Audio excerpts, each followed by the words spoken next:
Okay, let's unpack this.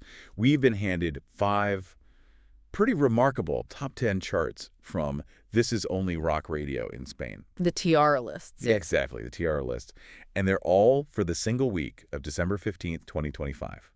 Now, for you, the learner, if you're trying to get up to speed on, the absolute current state of indie rock, Yeah.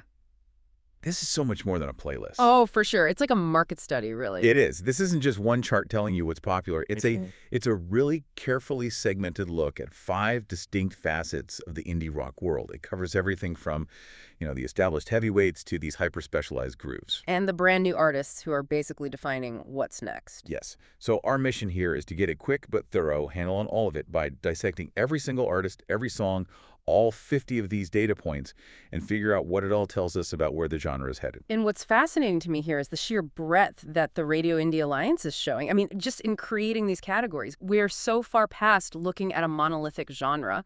Right. Rock is not just rock anymore. Not at all. What we have is this highly categorized snapshot. It just reveals how segmented the rock landscape is right now. We've got TIORR 1, 2, and 3, which you can sort of think of as the core lists. And then you've got 2 specialty lists, Tier Groover and Tier Emerging Artists. I mean, the structure itself tells you a huge story about how fragmented the audience is. They don't just want rock. They want, rock with a certain vibe? Exactly. Rock with a social commentary slant, or rock with a deep groove, or even future rock. They need these different charts to reflect all those different tastes, and we're going to walk through every single artist and song to see what that diversity really looks like. Exactly.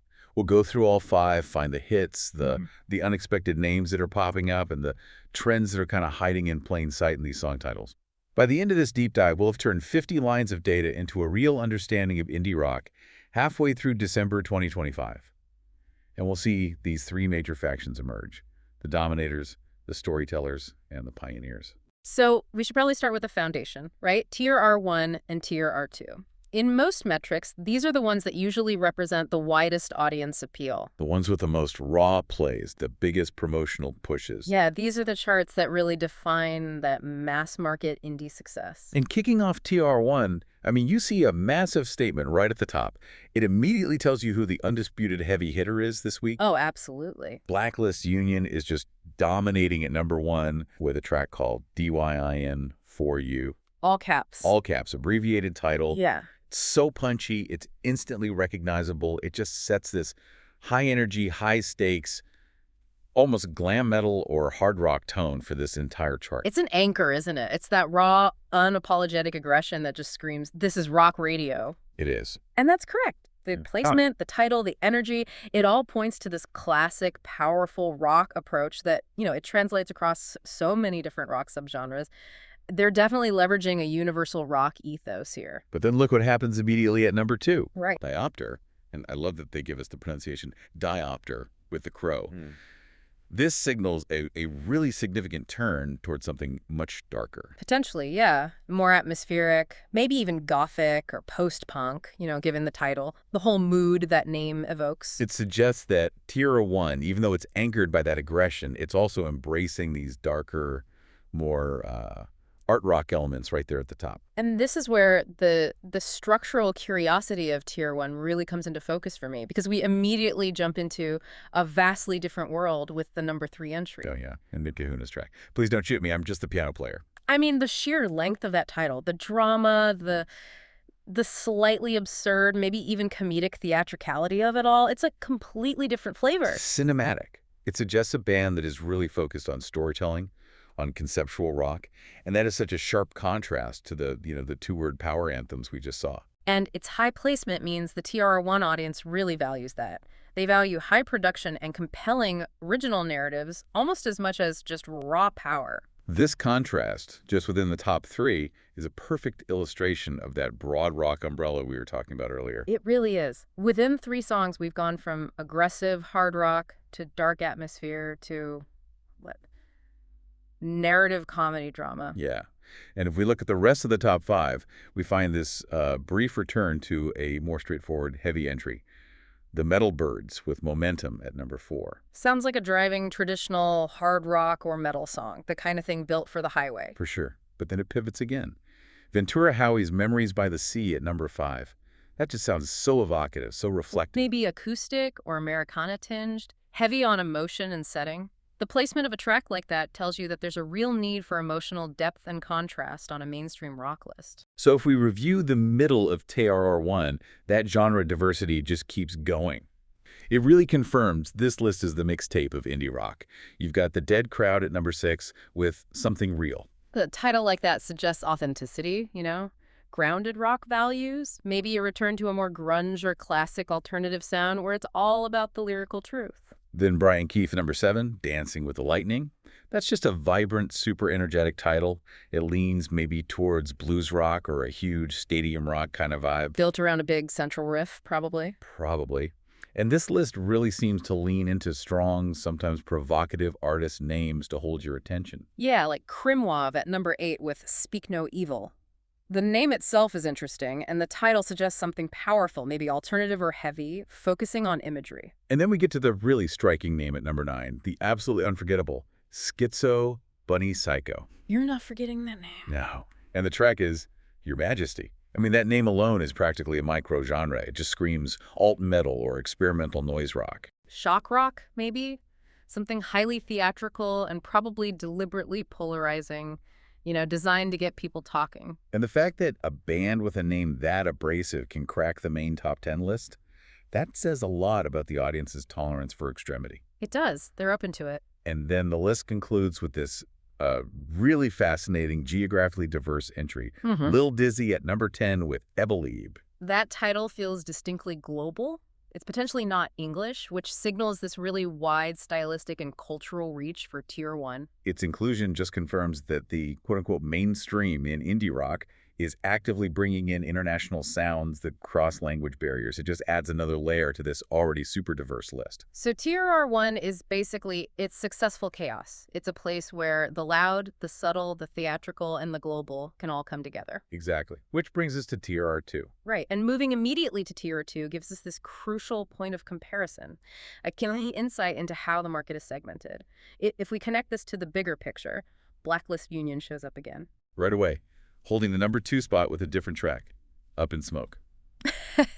That dual presence, you know, in the top 2 of the 2 main rock charts, that solidifies their status as the dominant force in the indie rock landscape this week. They are successfully putting out multiple high-performing hits at the same time. Across 2 major but pretty distinct segments of the audience. But it is significant that they're pushed to second place here. It is. Leading Tier 2 is Tommy Gunn with BALLTEARER at number 1. And like Blacklist Union's top track, the title is all caps, it's short, and it's incredibly aggressive. It absolutely sets the tone for Tier 2. This is the chart that favors the most high-octane, maybe even confrontational, pure, visceral rock. Aggression is the leading metric here. And that theme of striking confrontational titles just keeps going. And it often moves beyond just, you know, being loud into pointed social commentary. Look at number 3, Drugs in Sport with Embrace Absurdity. Yeah, that's a title that demands your attention. It's moving into like philosophical punk or politically charged alt-rock territory. This chart seems very comfortable dealing with provocative concepts right out in the open. It suggests its audience really prioritizes lyrical or thematic bite right alongside the raw volume. That distinction is interesting, right? Between the visceral aggression and the focused commentary. You've got Marco Pernice with Strawman at number 4. Which is such a classic title of critique. It suggests political commentary, which is a relatively intellectual concept for a high-volume rock chart. And then Zeebrax with Anywhere in the World at number 5, which offers a slightly broader, more global perspective, though the artist's name still has that quirky, aggressive alt-rock feel you see a lot in these Spanish indie lists. So let me ask you this then. If TIORR 2 is the mosh pit, right? The place for confronting authority and raw power, why do tracks like Strawman rank so high next to tracks like BALLTEARER? Isn't there a risk there of alienating the pure aggression audience? That's a great question about the audience for this chart. I'd argue that the TIORR 2 audience doesn't just want noise. They want justified noise. Okay, justified noise. I like that. They're likely a younger, maybe more politically aware slice of the rock base. Strawman gives them the lyrical foundation for the anger that BALLTEARER provides the sonic release for. So the most successful aggression in late 2025 is the kind that's rooted in social observation or political critique. I think so. It's purposeful intensity. And the rest of Tier 2 maintains this raw, bold energy. You have Anger Grinder's Goodride at 6, which continues that theme of aggressively named bands. But the real standout for lyrical specificity, maybe the most memorable statement on the whole list, is the Rartel at number 7. No dickhead policy. I mean, that title is a goldmine for analysis. It's so specific. It's a clear stance, a mission statement for a venue or the band itself. It leans so heavily into a punk ethos, that anti-establishment, anti-gatekeeping feeling that resonates with audiences who really value community and authenticity. It's concise political rock, all wrapped up in a conversational title. And we round out TR2 with more of these philosophical and visceral titles. You've got the Kepha Arcemont Experiment's Live Free, Die Free at number 8. Classic anthem title. Absolutely. It encapsulates a foundational rock ideology. Then Kasem's Brain Stew at number 9. That's a title that just promises chaos, intensity. A sensory overload. And then the chart finishes with the artist's Wage and the track Vents at number 10. Short, sharp, and it implies this literal release of tension. It perfectly caps off the chart's dominant theme of high intensity, confrontation, and just purging negative energy through loud, powerful music. So to synthesize this, TR2 is undeniably the space for the aggressors. It favors boldness, aggression, and these lyrical themes of social frustration, which is a really sharp contrast to the broader, sometimes more narrative titles we saw in Tier 1. Right. If Tier 1 is the big tent for all kinds of rock sounds, TIORR2 is the dedicated high-impact space for rock with a very clear message. All right, let's pivot now to the third main list, TRR3. If the first two charts were about raw power and market dominance, TRR3. This feels like the chart that's all about personality. Specificity, yeah. A strong sense of unique, often quirky identity. This is where the storytellers live. Precisely. This list often highlights artists who prioritize that distinct identity and lyrical wit over just sheer sonic force. And the names and titles really show that. For sure. Starting strong, you've got Mad Wetsy at number 1 with Devil Has Come. It's dramatic, a little classic rock, maybe gothic blues influenced. Right. Even the artist name has that duality. Immediately following is the Ovines with Mind of Mine at number 2. This suggests some introspection, but maybe with a fuzzier retro sound, right? The Ovines sounds like a classic 60s garage band. And that juxtaposition, that classic sound with modern introspection, that's a key trait of TR3. And we see a clear embrace of classic rock energy at number 3. Kellye and the Interruption with Never Too Old to Rock and Roll. I mean, that title isn't just a song, it's a declaration. It's a statement of genre loyalty. It signals a throwback sound that is still hugely popular with the indie audience. Its high placement just confirms that revivalist energy is still a massive market force. And the list keeps that sense of dramatic flair and classic energy going. Rayne with Hound at number 4 evokes that blues rock mythology, powerful rhythm, a dark, driving track. But again, TR3 loves its contrast. So the Darren Holland project goes in the complete opposite direction at number 5 with 8 billion butterflies. It's numerically grand. And that contrast from mythology to this expansive, almost impossibly conceptual image, that's the hallmark of TR3's diversity. It's willing to entertain the highly poetic. It forces you to imagine this immense, delicate scale. And here is the defining moment for the storytellers on this chart. We have Splitsville at number 6 with the title, I Hate Going to Hutzler's. This is a masterclass in niche specificity. It really is. For anyone who doesn't know, Hutzler's was a department store in Baltimore, Maryland that closed decades ago. So that specificity gives the song this immediate local narrative, a relatable moment of nostalgic frustration. And an incredible amount of personality. That entry alone should be studied by every emerging artist. It proves you don't need some huge abstract concept to make an impact. You just need a hyper-specific, emotionally resonant detail that fans will immediately latch onto. It really shows TR3's commitment to supporting artists who prioritize that intimacy and detailed storytelling. That level of detail is a huge differentiator from the more generalized themes in TIORR 1 and 2. The list continues to balance the personal and the grand. The Major Resolve's Clouds at number 7 sounds sweeping, atmospheric, maybe even post-rock. And Accidental Martyr's Wonder of It All at 8 sounds equally evocative. It suggests a track focused on philosophical questions and sonic exploration. The name itself, Accidental Martyr, is so descriptive. The closing acts then offer a slightly darker, more introspective sound. Sunshine Blind with Ghost of You at number 9. That strongly suggests a more gothic, maybe 90s alt influence. It's a deliberate mood setting for the end of the chart. And TIORR 3 finishes by bringing the quirky right back to the forefront. Up into Dreams, with killer maps there, dude, at number 10. Just like the Splitsville track, that title is conversational, it's a little humorous, and it's highly memorable. It's the kind of title that immediately makes you curious, suggests a highly visual, maybe slacker rock aesthetic. So what does this all mean for the storyteller faction? I think TIORR 3 is the chart where indie rock leans heavily into that personality and narrative. It prioritizes identity and the specific story, which sets it apart from the high-stakes aggression of the other charts.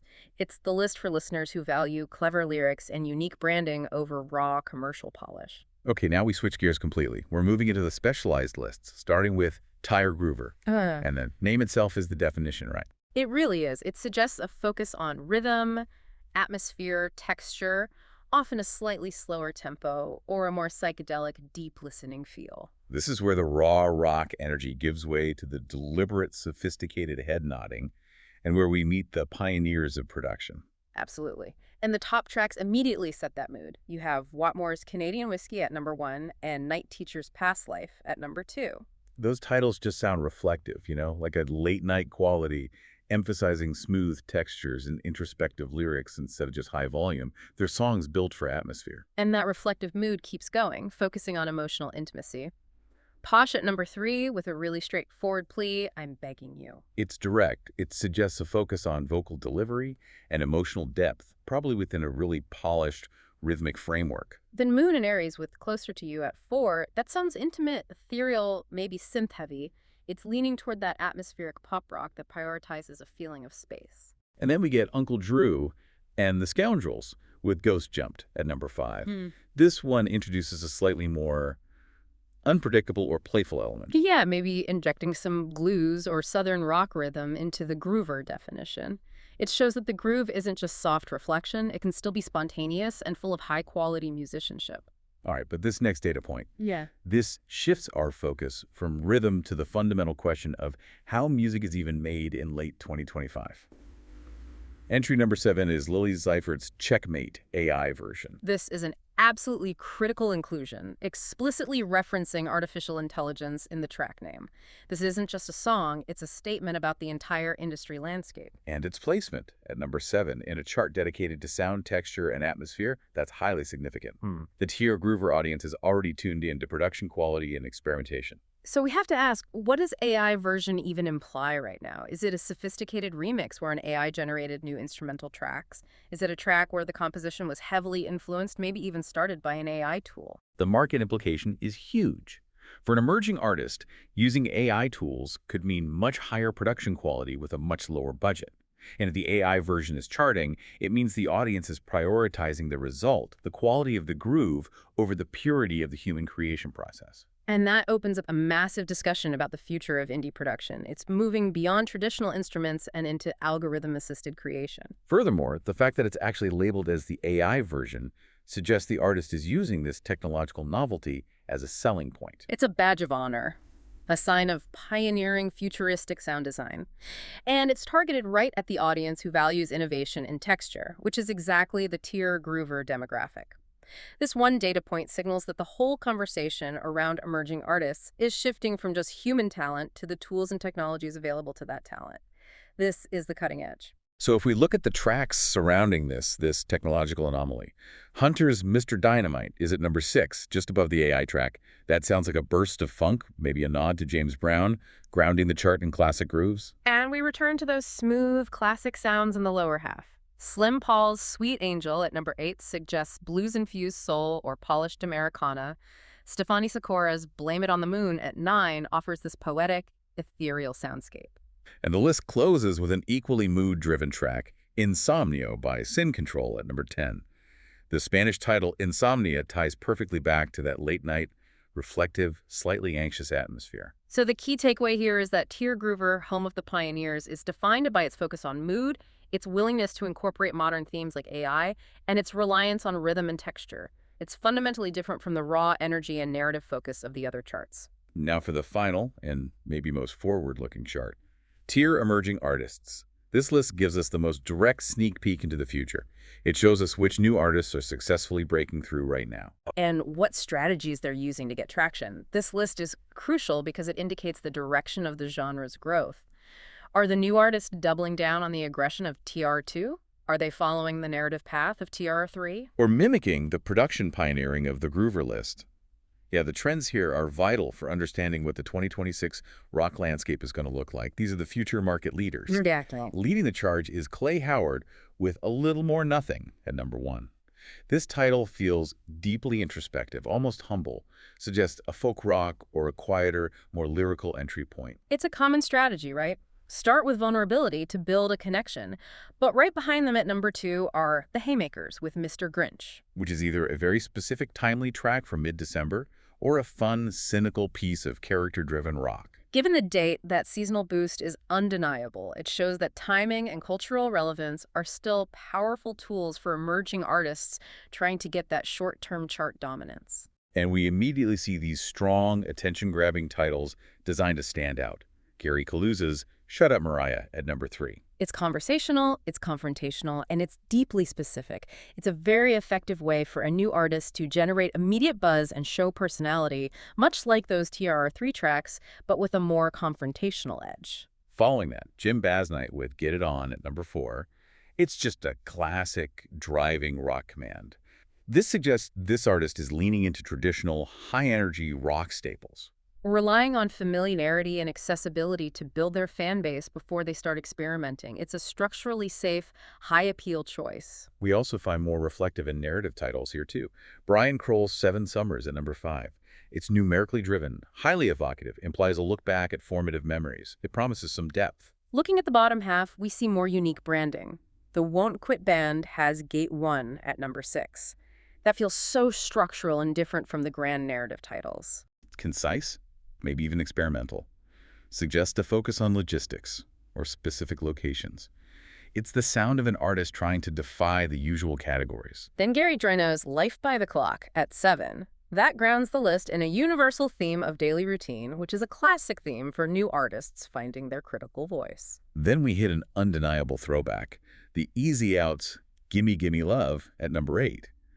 This just confirms that for emerging artists, tapping into familiar, universally appealing rock tropes is still a very viable path to success. Newness doesn't always have to mean a totally novel sound. It can just mean masterful execution of a classic sound. Adam Sherman's Greyhound at number 9 suggests themes of travel, movement, a slice of Americana, or road trip rock. And the high frequencies close out the list at number 10 with See You Again. It's a simple, classic closing sentiment. It signals a desire for connection and a promise of continuity, which is the ultimate goal of every emerging artist. So what's the aha moment here? It's the successful duality in strategy. What really stands out on this list is the balance. Some tracks go back to classic, familiar rock themes like Gimme Gimme Love, while others are highly specific, numerical, or structurally challenging like Gate 1 or Shut Up Mariah.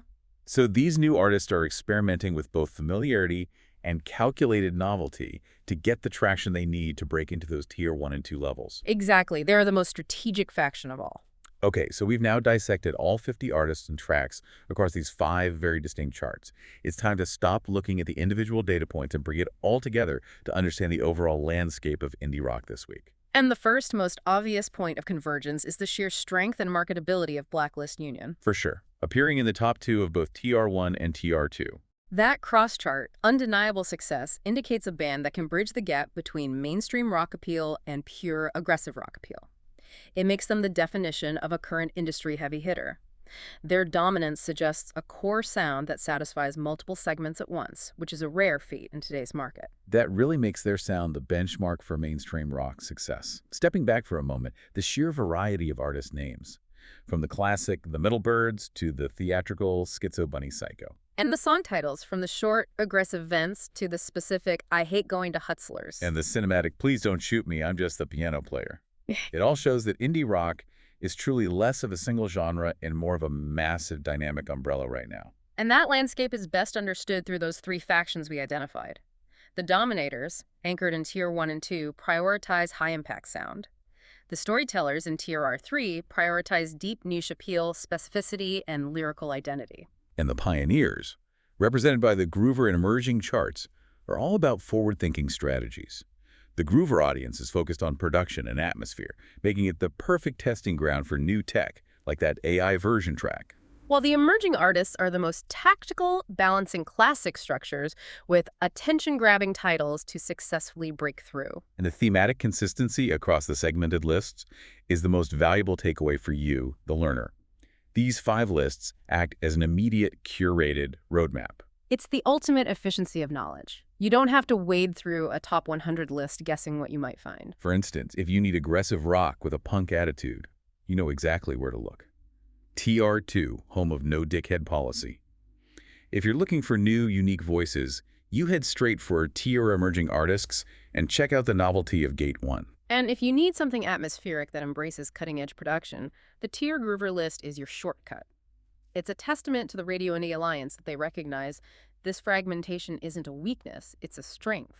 A fan intensely dedicated to SchizoBunnyPsycho is probably looking for something very different from a fan of the atmospheric polish of Watmore. By segmenting the scene so sharply, they're helping artists find their hyper-specific niches and helping listeners find their sounds with maximum efficiency. The data lets us forecast a bit, too. The dual-chart success of Blacklist Union makes them the act to watch for sustained dominance. But the emergence of explicit technology, that AI version in the Groover chart, that's the thematic element that bears the closest observation for the industry as a whole. So we've navigated 50 unique tracks and artists across 5 essential charts, highlighting the extremes and overlaps of the indie rock scene for the week of December 15th, 2025. We moved from the hard-driving DYIN 4U of the dominators to the specific storytelling of I Hate Going to Hutzler's. And the production pioneering signaled by Checkmate AI version. Which raises an important question. It does. Given the explicit inclusion of an AI version in the Groover chart, a chart dedicated to atmosphere and texture, and the simultaneous existence of a list solely for emerging artists, meaning new human talent, how much longer will the distinction between emerging artists and emerging technology remain clearly separate on these rock lists? Right. Will the 2026 charts need a new category for hybrid production or algorithmic collaboration? Or will that distinction just vanish as the technology becomes ubiquitous, something for you to mull over as you explore these sounds?